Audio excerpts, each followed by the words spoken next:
Receiver اسی انداز میں نے پٹکا اور نڈھال کرسی پر بیٹھ گئی۔ میں نے گہری اتےجنا سے کانپتے اپنے ہاتھ دیکھے۔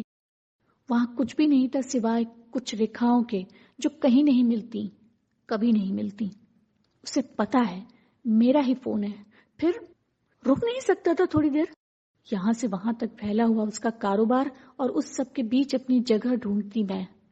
باہر بارش ہو رہی ہے، ہلکی ہلکی رم جھم۔ لوگ ادھر ادھر بھاگ رہے ہیں۔ اس کے پہلے کہ بارش تیز ہو وہ سرکشت استھانوں پر پہنچ جانا چاہتے ہیں۔ ایک عجیب سی بھاگم بھاگ ویاپت ہو گئی ہے۔ کچھ لوگ پیسیوں میں گھس آئے، ہلکے بھیگے ہوئے، فون ملانے کی چھپی سی اتسکتا لیے۔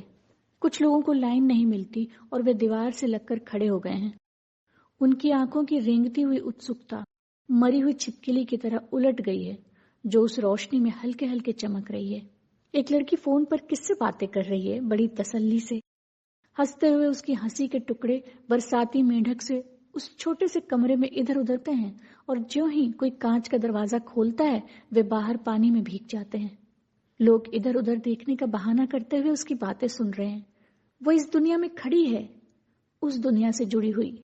میری دنیا یہ نہیں ہے جہاں میں کھڑی ہوں۔ ہم ہمیشہ اس چھوٹے سے راستے پر ملتے ہیں جو دو دنیاؤں کو الگ کرتا ہے۔ آج وہ راستہ بھی نہیں مل رہا، وہ چلی گئی ہے۔ اس کی ہنسی کی اسمرتی ابھی بھی بوتھ کی دیواروں سے چپکی ہوئی ہے۔ بہت جلد یہ سوکھ کر مر جائے گی اور کوئی اسے بہار کر باہر پھینک دے گا۔ میں کانچ کے دروازے سے باہر دیکھتی ہوئی نمبر ملا رہی ہوں۔ بارش اچانک بہت تیز ہو گئی۔ کانچ کے دروازے پر بوندیں نہیں گر رہی، پانی کی دھار گر رہی ہے۔ سڑک پر اکا دکا آدمی یا کبھی کوئی رکشہ والا بھاگتا ہوا دکھ جاتا ہے، اپنے آپ کو ہر سمبھو اس بارش سے بچاتے ہوئے۔ نمبر مل گیا ہے۔ ہیلو، میں بول رہی ہوں۔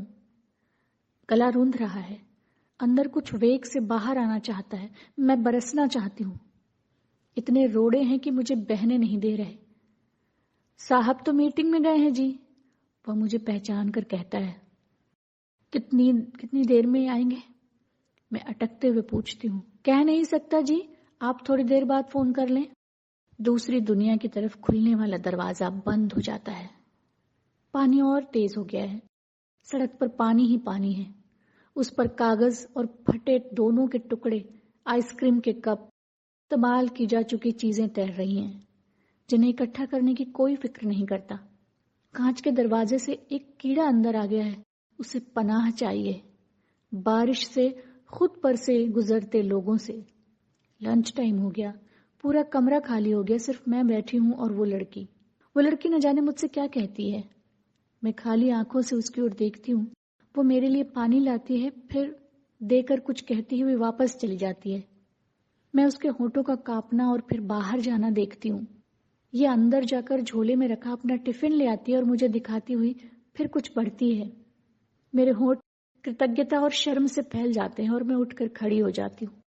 وہ لپک کر میرے پاس آتی ہے، باہر پانی دکھاتے ہوئے کچھ کہتی ہے اور کرسی پر بیٹھا دیتی ہے، پھر واپس چلی جاتی ہے۔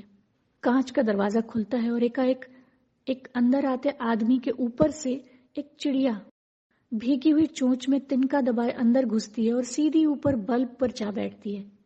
میں اسے دیکھتی ہوں، گھبرائی ہوئی، پر چونچ سے تنکا نہیں گرتا۔ کہاں سے آئی ہے بھٹک کر؟ آس پاس تو کوئی پیڑ نہیں دکھ رہا۔ وہ اپنے پنکھ جھٹکاتی ہے، گیلے پنکھ لے کر کہاں جائے گی؟ رک جائے ذرا سی دیر، طاقت بٹور لے اگلی اڑان کے لیے، پھر اڑ ہی جائے گی۔ باہر ایک موسم اس کی پرتیکشا کر رہا ہے، یہ جائے گی اور وہ اسے تھام لے گا۔ کوئی چیز میرے اندر سے نکل کر باہر بارش میں مل گئی۔ اب وہ گیلے کاغذ سی بہتی جائے گی دور تک، سب سے بے واسطہ، سب کے لیے بیکار۔ پانی کا ویگ ایک دم سے کم ہو گیا ہے، لگ بھگ نہ کے برابر۔ بس چھتوں پر رکا ہوا پانی اپنی پوری رفتار سے بہہ رہا ہے۔ سڑک دھل کر صاف ہو گئی ہے، پھالتو چیزیں بہہ کر دور چلی گئی ہیں۔ سب بہہ جائے تو کیسا لگتا ہے، ایک دم صاف اور ننگا۔ وہ اپنی برساتی اتار کر لڑکی سے کچھ بات کر رہے ہیں۔ میں نے کیبن میں گھس کر آخری بار نمبر ملایا، یہ جانتے ہوئے کہ لنچ ٹائم ہو گیا ہے اور اب کوئی مطلب نہیں ہے۔